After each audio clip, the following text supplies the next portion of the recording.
It's early 2000 and the Christmas and New Year's holidays are over. Helen and I got married in December 1999 at the Palmerston North Registrar's Office. I think that's what it was called anyway. Neither of us wanted a big wedding. Well, actually, Helen was pretty concerned about the potential of a big wedding fuss being made and a lot of money being spent. And because of that, she told her parents that her and I were no longer together, even though we were. That took any thoughts and preparation for a wedding out of the mix. And then when we showed up, or the next time we showed up together at her parents' place, we were already married. She didn't tell her mum and dad, and I didn't say anything to my mum until after the fact. When we arrived at the registrar's office, we were asked if we had witnesses for our marriage. We didn't consider that. We said no, and the person who eventually married us asked us if we minded if the witnesses were a couple of ladies who worked in that office. We said we didn't mind at all. And that was us, married. I think it cost us about $130 all up. We were both happy, mission was complete, and didn't see the point in spending so much money on a wedding if we didn't need to. To be honest, I would have had a big wedding if my wife wanted one, but she didn't, and I didn't have any problems with that. In fact, it probably made me love her even more. Anyway, with the secret wedding done and dusted, we were back at work. I'm back in 1st Battalion Linton Military Camp Palmerston North, which is also where my wife is as well, although she's part of the LAC. After being told to go back and do my 6-month stand down for what happened while I was on cycle the previous year. I don't remember exactly when I made contact with the Australian Defence Force to inquire about joining their army, but I know it was pretty early in 2000. I'd say Jan or February at the latest. From memory, the initial conversation went well. They asked a number of questions, including why I wanted to join the ADF. I just told them the truth. I wanted to join the Australian SAS. I think that naturally caused curiosity, and the person I was speaking with asked, why don't I try for the New Zealand SAS? That gave me the opportunity to explain my situation, what had happened, why I wasn't going back to do half the cycle again, and it allowed me to try and highlight my commitment to the ADF by letting the person I was speaking to know that I was prepared to go through basic training and infantry corps training for the Australian Army if need be. The person I was speaking to sounded a little shocked that I was prepared to go through basic training and corps training again, and they asked if I was sure. They said, it sounds like a lot to throw away after you've put in so much time. My response was simple, yes, I'm sure. They then asked to confirm, and you're ready to do basic training and infantry initial employment training, or IETs, again if we accept you to come here. I said yes. They said, well, we'll see whether or not we can avoid you having to do basic training and IETs based on my experience, and instead see if they can get me into one of the infantry battalions. But they were also honest and said that they can't promise anything, and that I may have to go through basic and IETs again if I wanted to join the ADF. I said I understood, and that was okay with me. Man, even reliving this experience, I surprised myself at just how stubborn I was when all of this was happening, and, I can't help but smile and laugh. Some of my friends and leaders in the battalion did tell me I was being too stubborn. Some also told me I was flat out being stupid and encouraged me to just go back. I ignored them, justifying things to myself by saying it's easy for them to say it never happened to them. They didn't experience what I experienced. They didn't feel what I felt. Weeks went by and more discussions were had with the ADF recruiter. And based on what I'd shared during my first conversation, they let me know that I would need to complete my suspended sentence first before any further steps towards the ADF were possible for me. I let the recruiter know that that made sense and I had no issue with it. Weeks turned into months and months went by and my suspended sentence was complete. I then received communication that I would need to attend a recruitment assessment and interview in person at my own cost there in Australia, which I did. I can't remember if that took place in Sydney, Brisbane or Melbourne, to be honest. I just remember taking a few days leave, flying over to Australia, attending the assessment and interview, then flying back to New Zealand. That part is a real blur. I don't even remember where I stayed while in Australia. And to be honest, I'm not sure if I did it all in one day, flying over, landing in the morning, getting through what I needed to get through, and then just getting on a flight that afternoon and returning back to New Zealand. Around June 2000, while still a full-time serving member in the NZDF, I was deep into my progression towards joining the ADF when I was asked to provide a letter from the ADF showing that I was applying to join their Defence Force and that my application had been approved. The ADF were quick and accommodating in providing a letter, which I then showed to the NZDF at that time. I then needed to provide 2 reference letters from my leaders in the NZDF for the ADF this time. I still have those letters today. You should be able to see those on screen right now. One was from Bill Bestick, who was a captain at the time. We were also on the New Zealand SAS cycle together in 1999. And the other is from SB Pantling, also a captain at the time and my OC for a period while back at 1st Battalion 1R NZIR. I was, and still am, very grateful to these two men for doing that for me. At some point, I was put in charge of a group of young men who had recently marched out of their infantry corps training. There were some very good young men in that group. There were, to be honest, one or two lemons as well, but you get that in every bunch.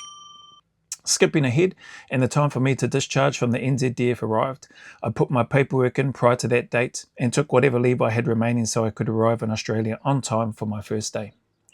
By this stage, my wife received a compassionate posting to Trentham military camp in Wellington because I would be in Australia, and she was heavily pregnant with our first baby, which was due in August 2000.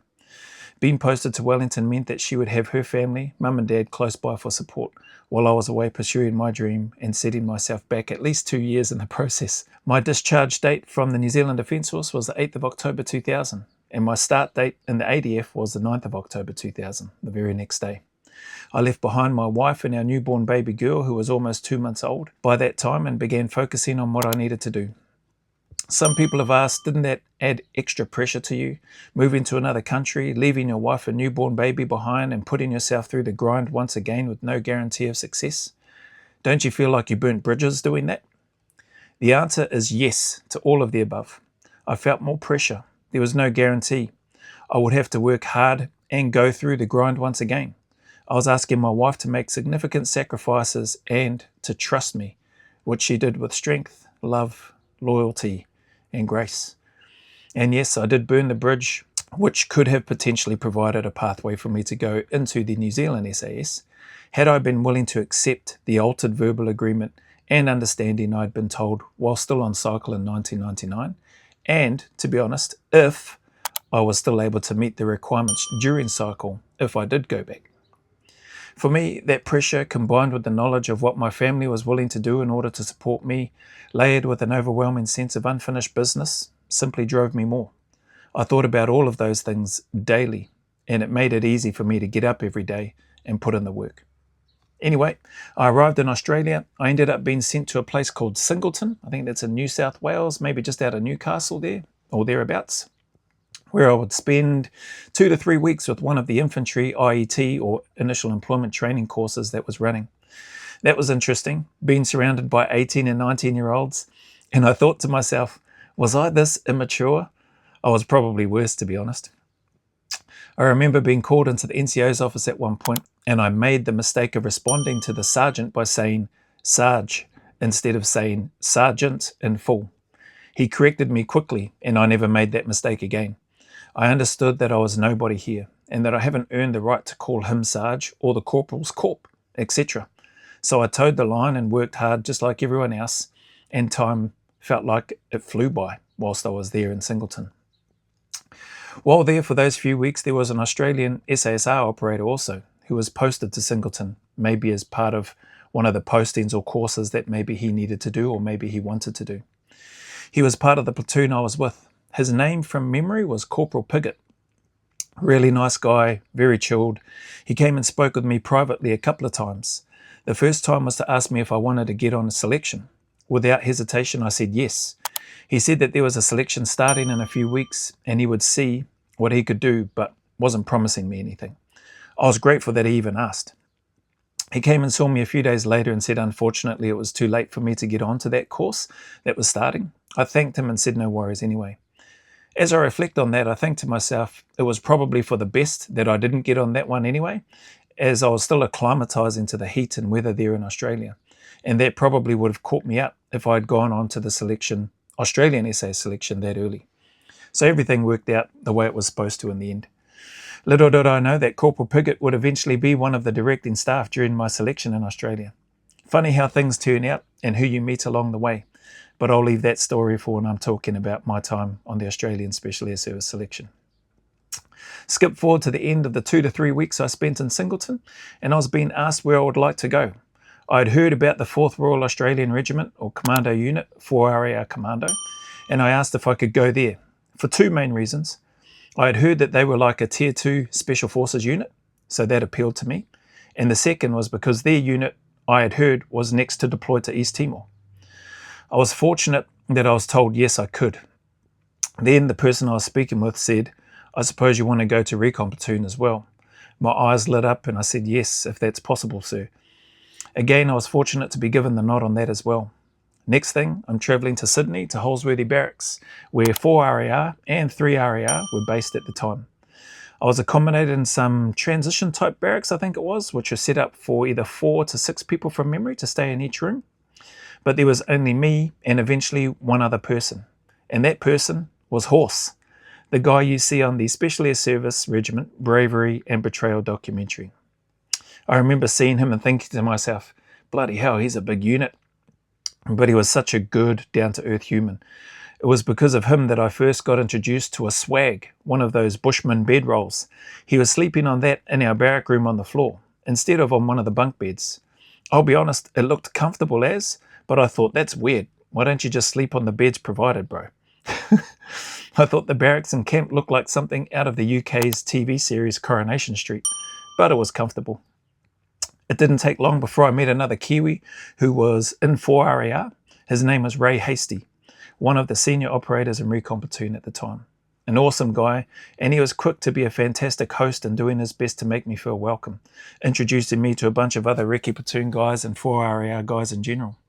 I haven't seen or heard from Ray in many years, and I do hope he's doing well. But Ray, if you happen to hear this one day, know that I'm thinking of you, bro, and I hope that you're doing well, and I appreciate the time you spent in helping me settle into 4 RAR. Before long, Ray introduced me to another Kiwi fella nicknamed Boogie, or his name was Jason K, another good dude who also made me feel at home. Ray also introduced me to Nick Caldwell, someone who was not only an excellent operator, but who also became a dear and close friend to me. There's a bunch of other great guys who I hope they don't mind me mentioning their names or their nicknames here, and there'll be a bunch of guys whose names I've forgotten as well. Sorry about that, lads. But some of the names that I can remember and some of the people who stand out during my time, particularly in Recce Platoon at 4 RAR, is Brendan Maskey, old Giants. I think he was my patrol commander / 2IC for a period. Mr. Bean, or Bean, I forget his real name actually, but he knows who he is. Zulu, he's still in the regiment now, I believe. He's another amazing human.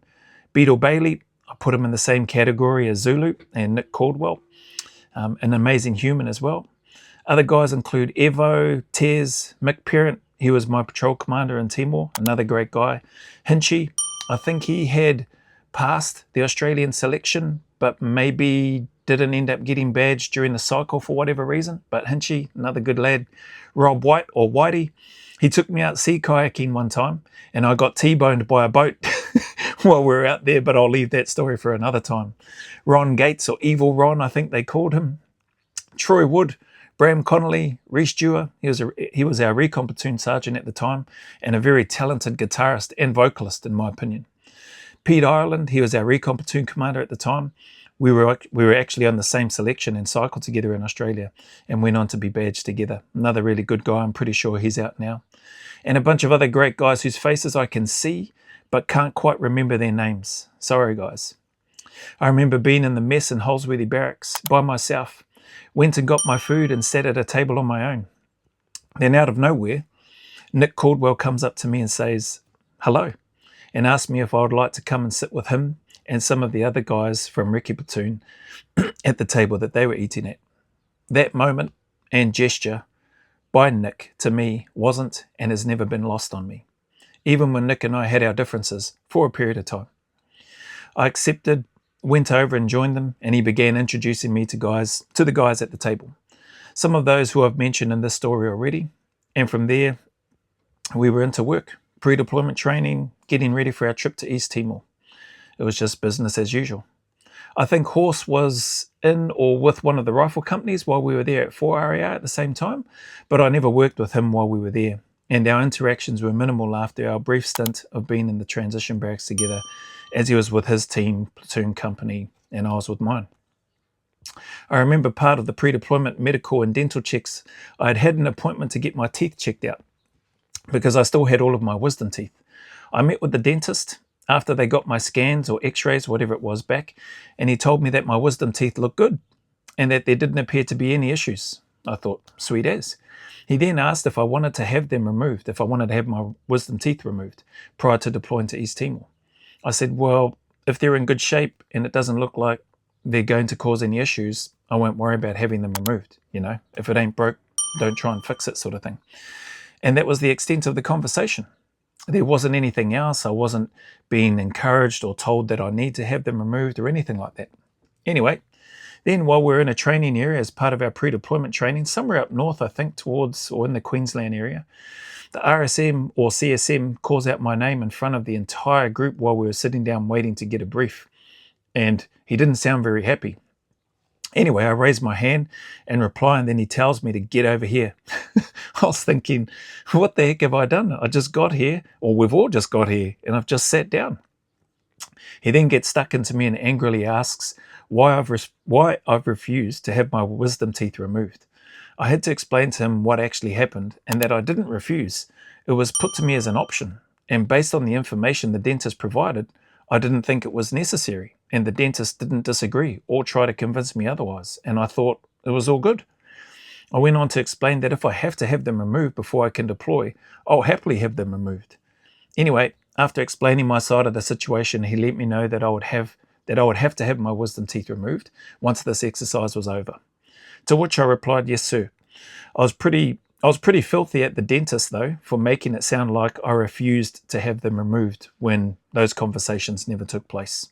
But anyway, pre-deployment training went well.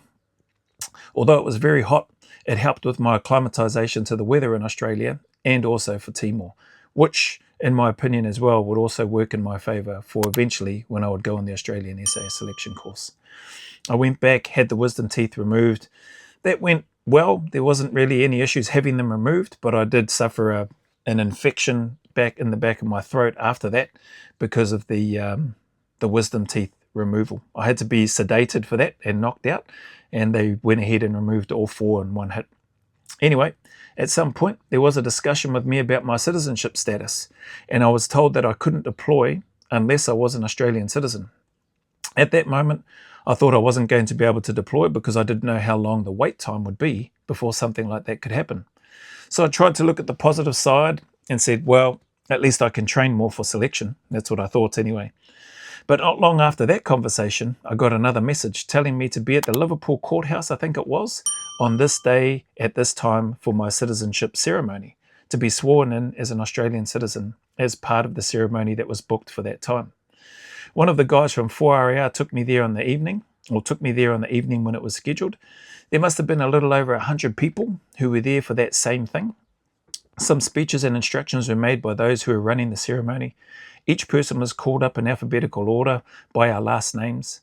I went up, got my photo and my certificate, and then went back to my place in the large room and sat down as per the instructions received.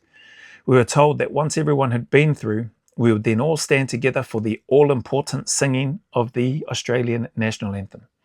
After a couple of minutes of sitting back down after I'd received my certificate, I tucked it under my shirt and got up to leave.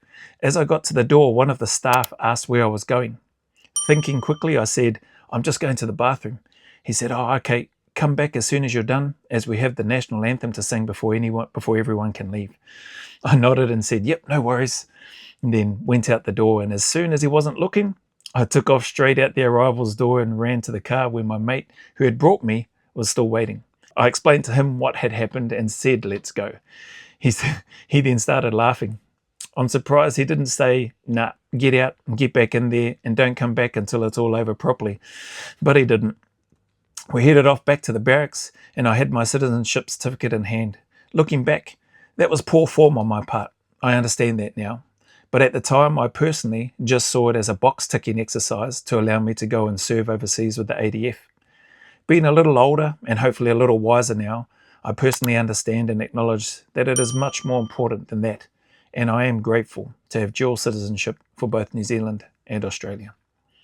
Well, I think I'll leave this one here, and when I come back I'll talk a little bit about the East Timor deployment, post-deployment and preparing for the Australian SAS selection, which might flow into me talking about the actual selection depending on how much or how little I remember.